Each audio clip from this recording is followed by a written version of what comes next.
Olá, queridos alunos, queridas alunas, sejam todos muito bem-vindos à nossa aula de hoje. Eu sou a professora Marilane e hoje nós vamos estudar a aula 69 de Língua Portuguesa para o 9º ano. Para nossa aula de hoje, é interessante que você tenha em mãos o seu caderno de língua portuguesa, a caneta e o lápis, a borracha e o apontador, para que você possa fazer anotações daquilo que iremos estudar. E o assunto a ser estudado nesta aula é um gênero textual chamado poema. Nós já estamos aqui há algumas aulas conversando a respeito, de algumas coisinhas, algumas particularidades de um poema, como a métrica, os versos, as rimas. E hoje a gente vai falar um pouquinho então da estrutura desse tipo de texto. Os objetivos para nossa aula são reconhecer as características composicionais do gênero poema e ler e interpretar textos desse gênero. Muito bem, vamos começar então fazendo a leitura deste lindo poema do José Paulo Paes. Poesia é brincar com palavras, como se brinca com bola, papagaio, peão. Só que bola, papagaio, peão, de tanto brincar, se gastam. As palavras não. Quanto mais se brinca com elas, mais novas ficam. Como a água do rio, que é água sempre nova. Como cada dia, que é sempre um novo dia. Vamos brincar de poesia? Então é uma poesia muito linda que convida a gente a conhecer, este lindo gênero textual. Bom, começando então, com o conceito do que é um poema. Então, um poema nada mais é do que um texto literário composto por versos. Esses versos podem conter rimas ou não, Diferentemente dos textos escritos em prosa, os textos que são escritos em prosa, eles são textos corridos, são organizados em parágrafos, Ocupam toda a folha, a linha do começo ao fim. Já o poema, ele é estruturado de uma maneira diferente, porque ele é escrito em versos e esses versos se agrupam formando as estrofes. Da mesma forma, a gente não vai aproveitar então a linha até o final, a gente ocupa mais ou menos a metade da folha quando vai construir versos, Muito bem. E aí nós temos alguns elementos importantes que compõem a estrutura de um poema. Que elementos que são esses? O verso, a métrica, a estrofe, a rima e o ritmo. Alguns deles nós já nos aprofundamos para que facilite agora o entendimento, desses itens dentro do gênero poema. Então vamos lá, pessoal. Verso, Verso é cada linha de um poema. Então, se tiver 10 linhas, tem 10 versos. Se tiver 5 linhas, tem 5 versos, Então a gente não chama de linha e sim de verso. Que tipos de versos que nós podemos encontrar num poema? Os versos regulares, que são aqueles que possuem a mesma medida. Quando a gente estudou, em algumas aulas anteriores, ali a gente estudou a métrica. Métrica é justamente essa medida do verso, Então, quando o verso possui métrica, ele tem uma regularidade.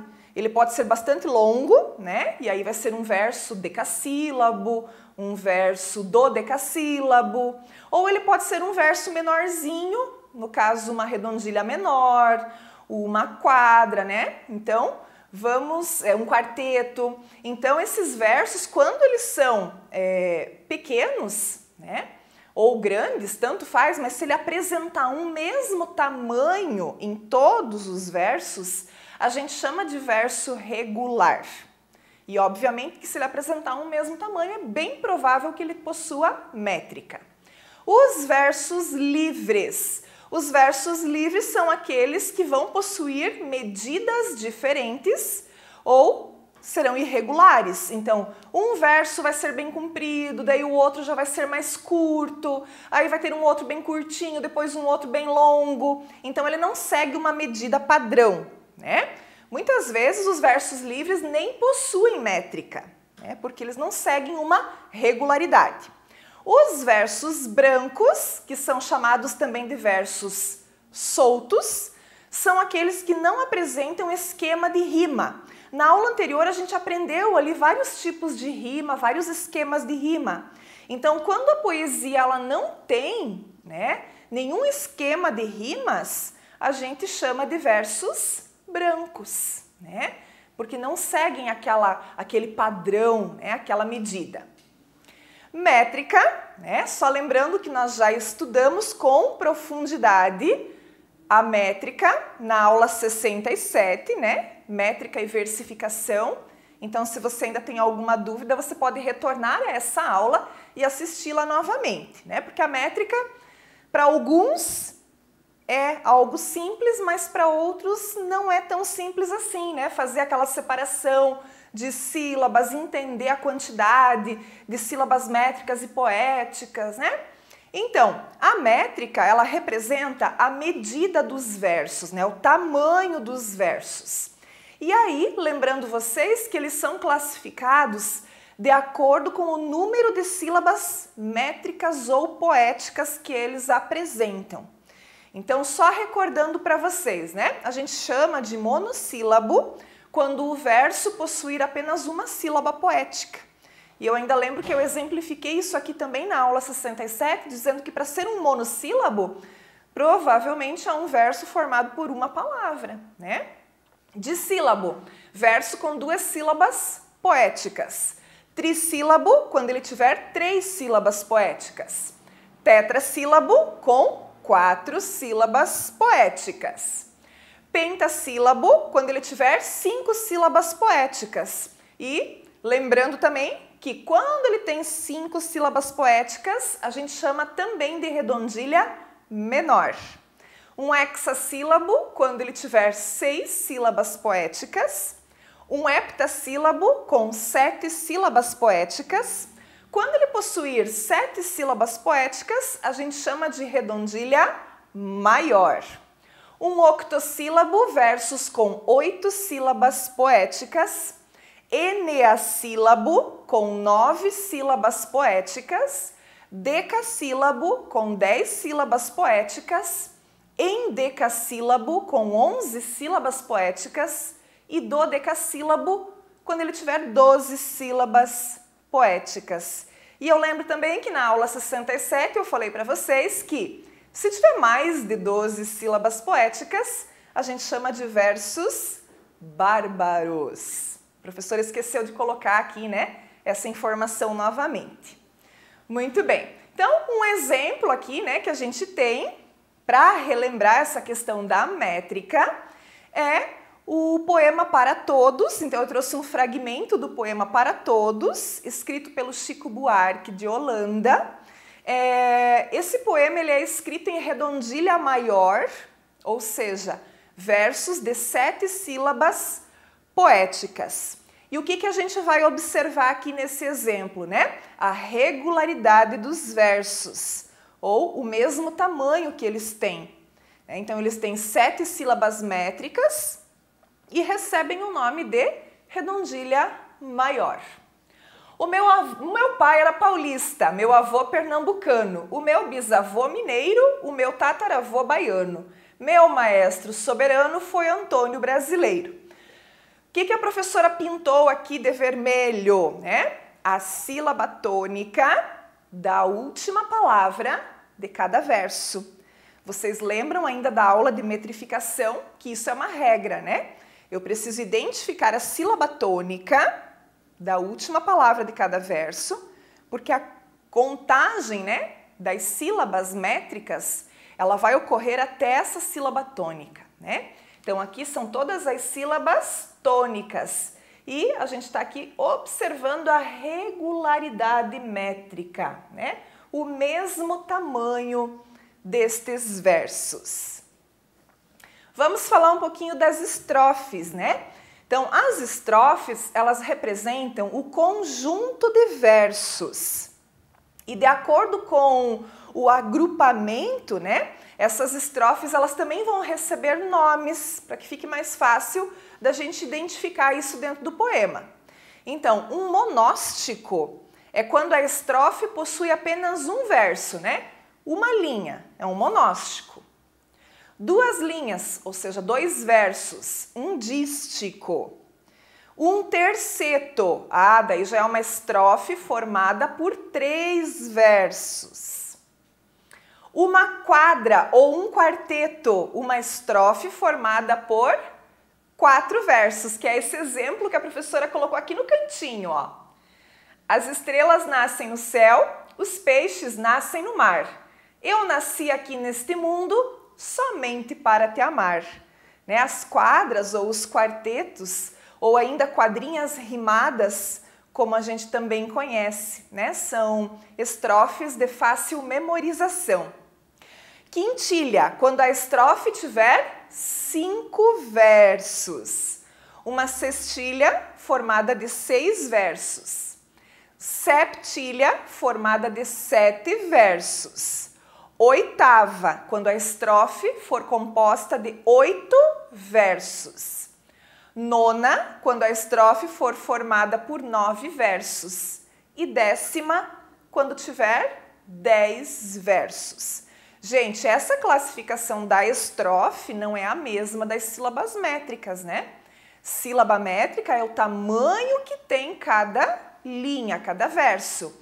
E estrofe é quantas linhas tem cada um daqueles agrupamentos, daqueles pedacinhos do poema, ok?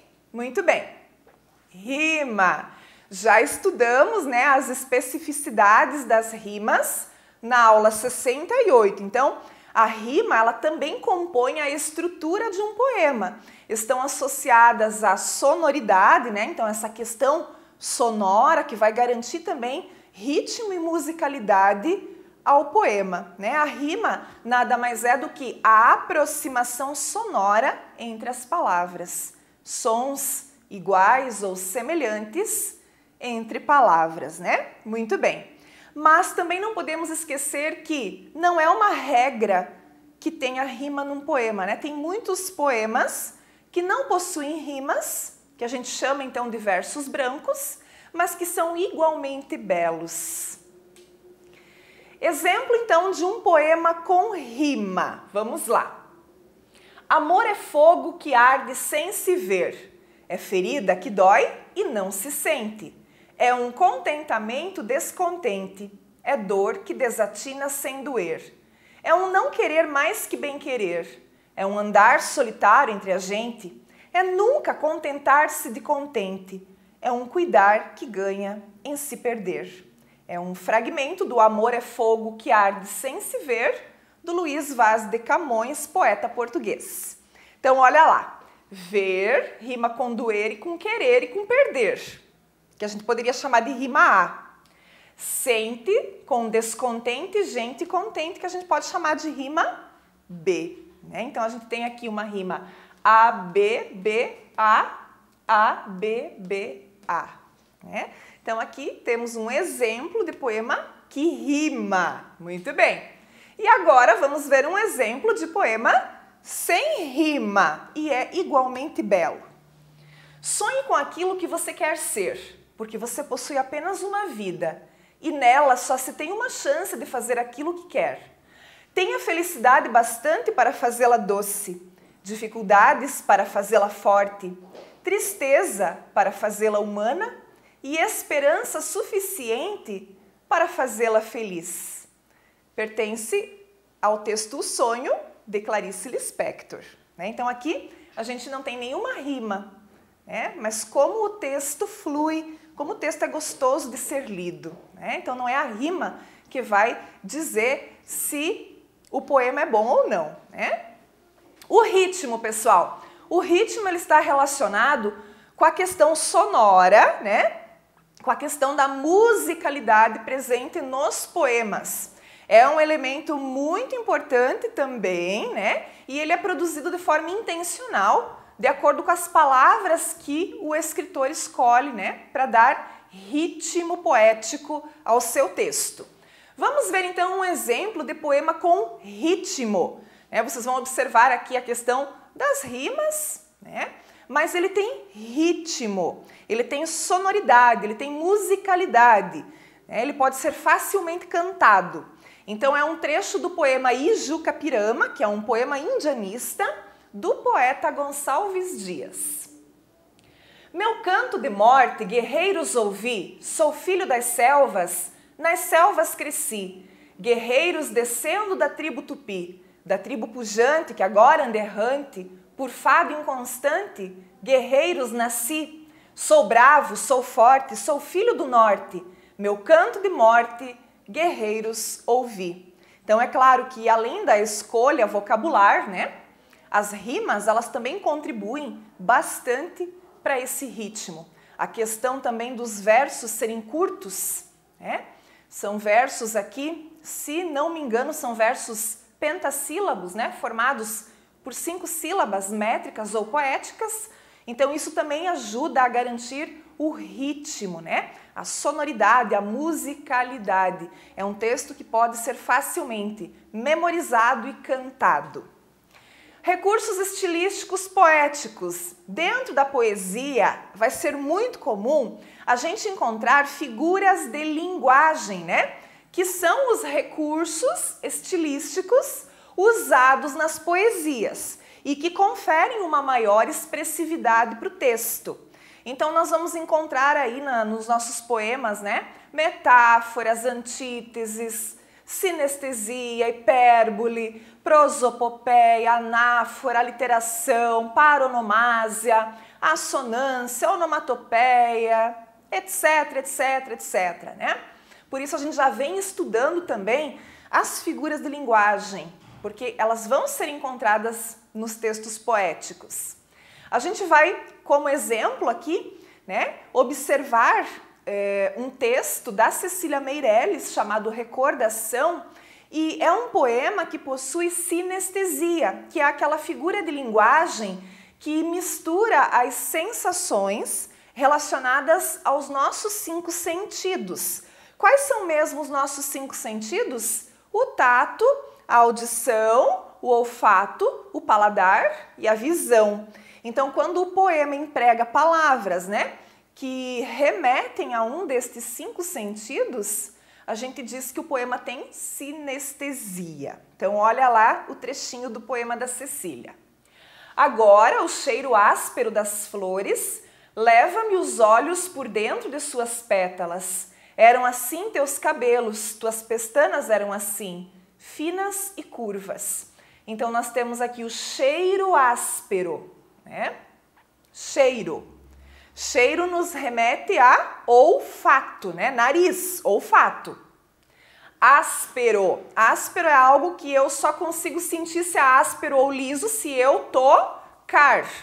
O toque é o quê? É o tato. E olhos. Olhos me remete à visão, né? Então, eu encontrei ali 3 dos 5 sentidos. O olfato, o tato e a visão, né, por meio destas palavras que remetem a eles. Diferença entre poema e poesia. Muitas vezes a gente emprega a palavra poema, depois a gente usa a palavra poesia. Será que é a mesma coisa? Não é? Então, normalmente, né, esses 2 termos eles são utilizados como sinônimos.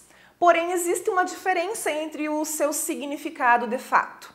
Poema, a gente diz para o gênero literário, né? Então, eu estou falando do gênero de texto, é um poema, certo? Gênero literário composto de versos, estrofes e algumas vezes rimas. Então, quando eu falo do texto, eu uso poema. Já poesia pode ser qualquer produção artística que cause emoção, que desperte o sentimento do leitor. Então, a poesia é aquilo que está contido no poema. Por isso, a gente pode dizer que o poema tem poesia. Muito bem, pessoal, chega de informação, né, nesta aula. Agora vamos lá para os exercícios Muito importante que você vá lá e faça as atividades propostas para essa aula, que dizem respeito à leitura e interpretação de poemas. Muito obrigada pela sua atenção e a gente se vê nas próximas aulas. Até mais!